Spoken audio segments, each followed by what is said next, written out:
Fala pessoal, tudo bem com vocês? No meu vídeo sobre como se organiza o poder judiciário aqui no Brasil, o inscrito Pedro Graça deixou uma pergunta bastante interessante. Ele perguntou o que eu achava das eleições para o Poder Judiciário. Eu confesso que lá na caixa de comentários eu tinha escrito uma resposta que passava dos 2.500 caracteres, mas aí eu resolvi apagar tudo e simplesmente escrever obrigado pela dica do próximo vídeo. E cá estou eu agora para gravar esse vídeo para vocês. Mas antes, aqueles recadinhos básicos de sempre. Eu me chamo Tássio Denker, sou servidor público, sou formado especialista em Direito Administrativo e estou aqui no YouTube fazendo divulgação científica do direito. Se você gostar desse vídeo, deixe o seu like, curta, compartilhe, comente aí na caixa de comentários. Se você não é inscrito, cogite a ideia de se inscrever no canal, não te custa nada e isso ajuda muito o canal a crescer e ganhar relevância aí dentro do algoritmo do YouTube. E se você quiser ir além e ajudar ainda mais esse canal, você pode fazer um Pix, a chave vai estar na descrição, de qualquer valor, de 1 centavo pra frente, ou então cogite a ideia de se tornar um membro do canal, tem o botão aí Seja Membro, se você clicar você vai conhecer todas as faixas de valores, começa lá com R$ 2,99 e todos os benefícios que você vai ter. Aliás, aos membros do canal estou reiterando um recadinho lá na aba comunidade, um recado só pra vocês, para que vocês integrem, se vocês quiserem, o nosso grupo de WhatsApp. Dito isso, eu vou começar esse vídeo recomendando que quem eventualmente não assistiu aquele meu vídeo sobre como se organiza o Poder Judiciário, dê uma olhadinha lá porque ele vai ser bastante importante para você entender um pouco melhor esse daqui. De forma bastante resumida, eu vou trazer só duas informações daquele vídeo que são fundamentais para você entender esse aqui. A primeira é de que tanto os juízes quanto os promotores são admitidos para sua carreira mediante aprovação em concurso público. Já os tribunais de justiça, que são o segundo grau, que são compostos pelos desembargadores, 1/5 desses desembargadores são indicados de fora da magistratura, que pode ser ali do MP ou da advocacia, e os tribunais superiores, STF, STJ, TSE, essas coisas, os seus membros são indicados pelo presidente da República, que são aprovados pelo Senado. Esse é basicamente um resumo de como você pode vir a integrar, como você pode vir a pertencer, como você pode entrar para uma das carreiras do Poder Judiciário no Brasil hoje. Eu gosto da forma como é feita no Brasil hoje?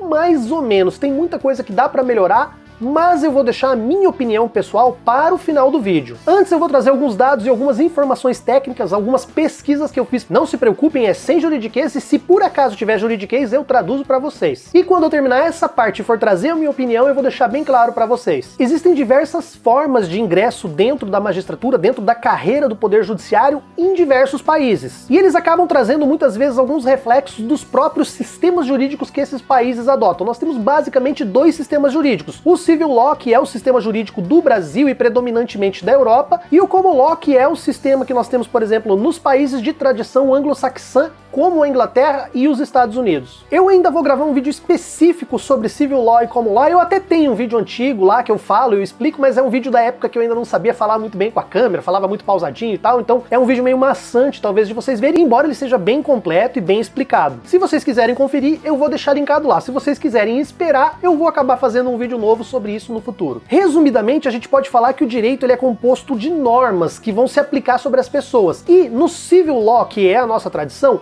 grande parte das normas são feitas dentro das casas legislativas. O Congresso Nacional, sabe, a Câmara dos Deputados, os Senados, as Assembleias Legislativas e as Câmaras de Vereadores. Lá no Common Law, a maior parte das normas, elas vêm dos precedentes, que são julgados, que são questões que chegam nos tribunais e dentro dos tribunais os juízes constroem uma visão que acaba se tornando uma norma e vira uma espécie de paradigma. É como se fossem os artigos de lei deles, são os precedentes que eles usam para decidir as causas futuras. Assim como no Brasil, França, Portugal, Itália e Espanha, que são países também de escola do Civil Law, escolhem os membros do judiciário por meio de concurso público. As pessoas prestam um concurso público, são aprovadas e depois passam por uma escola, uma espécie de treinamento específico que vão aí de alguns meses até 2 anos e meio, dependendo de cada país. Já a Alemanha, que também adota o Civil Law, a entrada, o ingresso, a escolha dos juízes é feita com base no rendimento e nos exames obtidos dentro da própria faculdade. Lá não tem concurso, ele começa a faculdade e a própria faculdade vai servir como parâmetro para depois ele vir a ser escolhido, por exemplo, magistratura,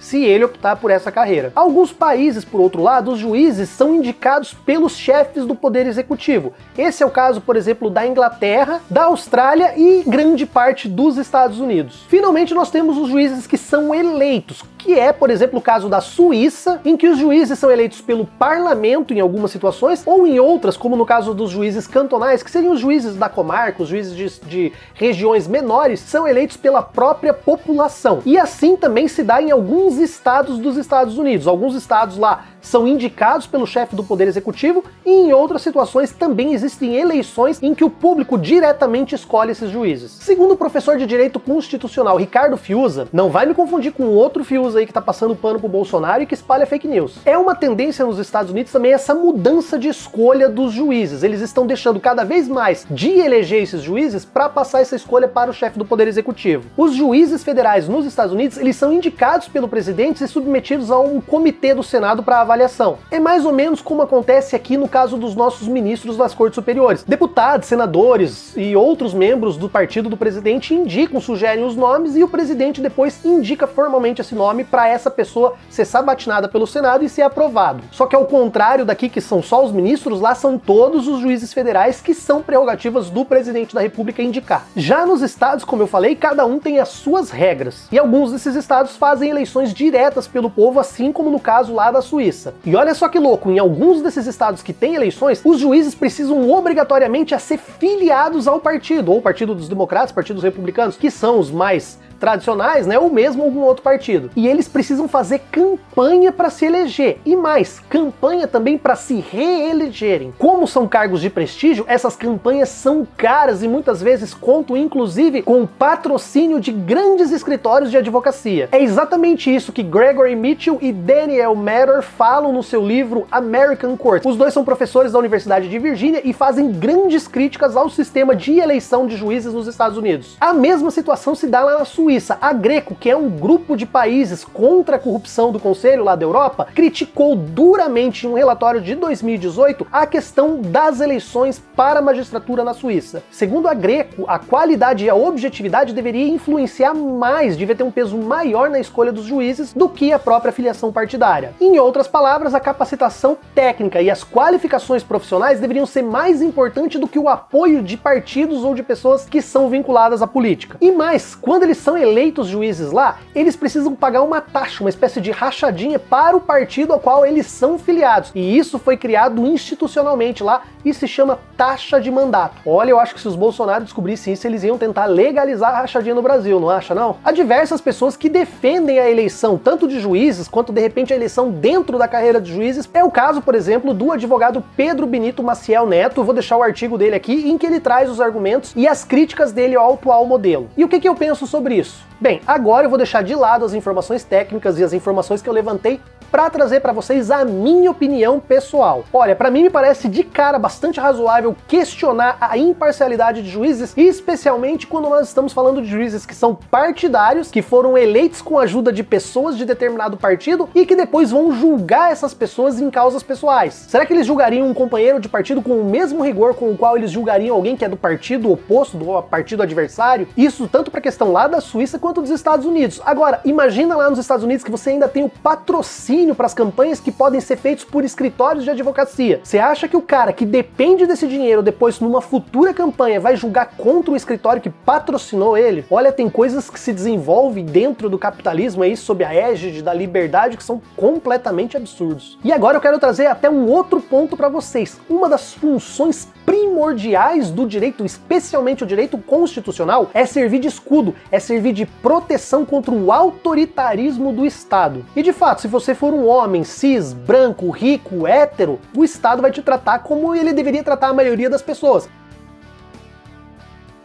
Por mais que nós possamos ver de vez em quando pessoas que preenchem esses requisitos sendo processadas, julgadas e presas, pode ter certeza que o Estado respeitou todos os direitos e garantias fundamentais daquela pessoa, agiu dentro da legalidade de forma imparcial e não restou outra opção senão cercear a liberdade daquela pessoa. Mas, infelizmente, nós sabemos que o Estado não age assim com o resto do pessoal. Olha, eu não vou entrar aqui nem no mérito do abuso do Estado contra determinadas minorias, principalmente as pessoas pobres, negras, da periferia. Isso é mais do que evidente, vai ser um tema para um outro vídeo. O que eu vou trazer para vocês aqui é uma outra questão que envolve minorias e que, graças à expansão do direito constitucional de igualdade, as cortes, os tribunais puderam levar a elas direitos que as outras pessoas normalmente já tinham e que essas minorias não conseguiram conquistar por força de lei. Quem cria a regra é o parlamento, e o parlamentar é eleito. Em uma sociedade machista, cheia de preconceito, com racismo estrutural e conservadora, é óbvio que os parlamentares parlamentares eleitos vão refletir essa linha de pensamento. E você acha que eles têm interesse em expandir e em tratar todos de uma forma igualitária? Vamos pensar na questão da união homoafetiva. Ela não veio por lei, ela veio pelos tribunais, os juízes que foram entendendo e foram dando, e depois chegou lá no STF, que, partindo do princípio da igualdade, entendeu que essas pessoas, que essas famílias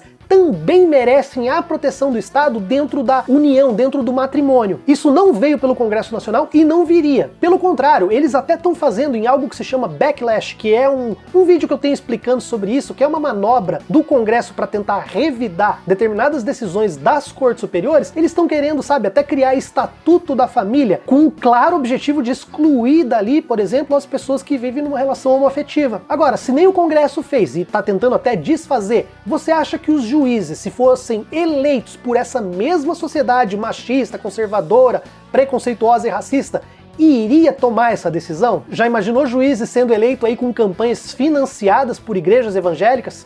E mais, casos de grande repercussão na mídia em que se pré-julga, em que se cria ódio à imagem de uma pessoa. Você acha que o juiz, diante de um julgamento com provas frágeis ali, que não dá pra ter certeza, iria aplicar um dos maiores princípios do direito, que é o in dubio pro réu, né? Na dúvida, decida a favor do réu? Se ele sabe que essa decisão ia ser desagradável para o grande público, ele ia pensar na justiça ou ele ia pensar no dele na próxima eleição? É fundamental, é imprescindível que o juiz julgue de acordo com a norma, de acordo com o direito, e não com o clamor popular das ruas. Uma sociedade que acha que a culpa do estupro é da vítima, é da mulher por causa do tamanho da saia dela, elegendo um juiz que depois vai julgar uma ação em que uma mulher de repente processa um pastor, um empresário, um outro político por assédio sexual, você acha que vai ser uma decisão justa? E mais, se a gente já vê uma penca de problemas aí nas relações entre poder legislativo e poder executivo que envolve essa questão de eleições, caixa 2, emendas parlamentares, você imagina o juiz enfiado no meio de tudo isso daí? Você consegue imaginar o relacionamento, as campanhas, a troca de favores escusos? Então, respondendo o que eu acho, de forma alguma nós podemos escolher juízes por meio de eleição. E qual é a melhor forma que eu acho? Tô continuando com a minha opinião. Eu ainda acho que são os concursos públicos, mas não do jeito que é feito hoje, completamente diferente. Hoje, os concursos públicos colocam para dentro da magistratura, dentro da carreira dos juízes, somente a elite, com raras exceções de algumas pessoas pobres que chegam lá, cujas histórias são contadas assim à exaustão para se alimentar o mito da meritocracia no Brasil. Tipo a história do menino lá que sobe a árvore para pegar sinal de internet, sabe? Aquela romantização da desigualdade que é... Existe meritocracia? Mas se nós tivéssemos condições de dizer que as pessoas estão competindo em igualdade, até daria para se dizer. Mas não é o caso. Hoje, para a pessoa ser juiz, ela precisa passar por 5 anos dentro de uma faculdade de direito. E quais são as melhores faculdades de direito que nós temos? Quase sempre, claro, tem algumas exceções, são as universidades públicas, que são frequentadas, que são ocupadas majoritariamente por quem? Por quem fez um bom ensino médio em escola particular, por quem pôde pagar um cursinho cheio de macete, cheio de decoreba, sabe, que até mitiga um pouco o raciocínio crítico, e entrou. Há exceções? Claro que há exceções, que são aquelas que são contadas, né, novamente para se criar o mito da meritocracia. Felizmente nós tivemos algumas medidas, como a questão do ProUni, que melhorou um pouco a questão desse acesso. Ainda não está ideal, mas foi uma tentativa de se melhorar e eu acho que nós temos que continuar trabalhando nessa linha, né, para tornar isso mais justo, mas isso é uma questão para outro vídeo. Fato é que quem estudou nas melhores escolas ocupam as melhores faculdades. Aí a pessoa precisa fazer 5 anos de faculdade. O pobre precisa fazer a faculdade e se sustentar e muitas vezes sustentar filho ou sustentar os próprios pais, enquanto o rico, o filho da elite, tá lá só fazendo faculdade. Depois dessa faculdade feita, são mais 3 anos de experiência jurídica, que é o outro requisito, são 2 requisitos que você precisa ter. Curso de Direito e 3 anos de experiência jurídica. E o que são esses 3 anos de experiência jurídica? 3 anos trabalhando em alguma atividade que valha como atividade jurídica. Você pode ser, por exemplo, passar num concurso para delegado, alguma coisa assim, mas geralmente essas pessoas vão para a advocacia. Então o pobre que já tem um emprego vai se ver obrigado às vezes a largar o sustento para se arriscar na advocacia, que é uma atividade super complicada para você ganhar dinheiro, principalmente no começo de carreira, para ficar 3 anos lá para daí preencher os requisitos para fazer o concurso. Enquanto o bom filho tá o quê? em casa, fazendo cursinhos pagos, os melhores cursinhos que existem, que mastigam tudo, mais decoreba, mais macete, pessoas que te entregam até a cor da cueca dos professores que estão elaborando as provas para esses concursos. E os 3 anos de experiência, ele pode trabalhar meio período ou ele pode pedir para assinar petições, e isso acontece muito, a pessoa só assina as petições de algum escritório, de algum amigo, ele faz uma audiência ou outra, ajuda numa coisinha ali, mas continua assinando as peças ali por 3 anos para depois juntar e falar, ó, trabalhei aqui em tantos casos, tenho aqui o tanto de experiência jurídica necessária, preenchi o requisito. Então agora eu te pergunto, essas pessoas estão competindo em pé de igualdade? Particularmente, eu defendo o concurso público, mas radicalmente diferente de como é hoje. E vou trazer aqui um elemento que eu acho muito interessante, que são as cotas. Hoje no Brasil nós temos cota de 20% para os afrodescendentes. E isso é bom?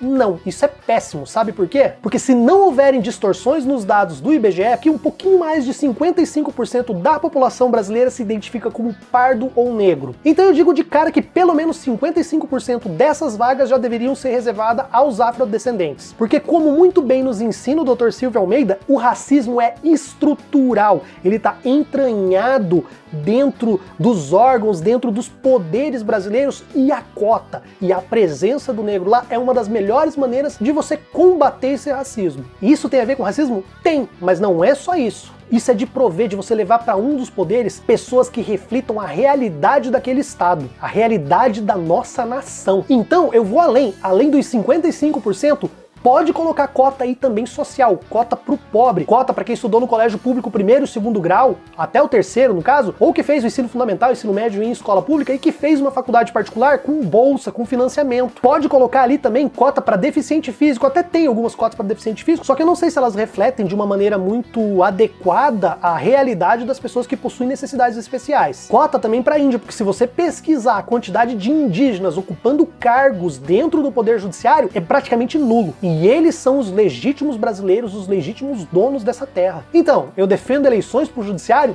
Nunca. Eu defendo concurso público, mas um concurso público diferente. Por mim, hoje nós inverteríamos, isso ainda não refletiria muito a realidade não, mas nós inverteríamos, nós deixaríamos dos 80% hoje que é livre para cotas, para todos os tipos de cota que eu falei, e só 20% que é muito mais do que reflete a totalidade da população da elite brasileira, para livre concorrência. Porque daí sim nós vamos ter um poder judiciário democrático que reflita a nossa população. Daí sim nós vamos ter negro julgando negro, negro julgando branco, índio julgando branco, índio julgando negro, porque hoje nós só temos branco e rico julgando os pobres. E aí você vai ver o poder judiciário julgando um negro pobre da favela da mesma forma que ele julga o empresário que sai passear todo final de semana de Harley Davidson. E isso seria para sempre? Deveria durar para toda a eternidade? Não, isso só deveria durar enquanto os cargos de elite dentro dos poderes brasileiros não refletirem a realidade da nossa população. Estão vendo essa foto? Essa é uma foto dos desembargadores do Tribunal de Justiça de São Paulo durante um evento. Enquanto mais da metade dessa foto não for de negros, enquanto nós não tivermos ali índios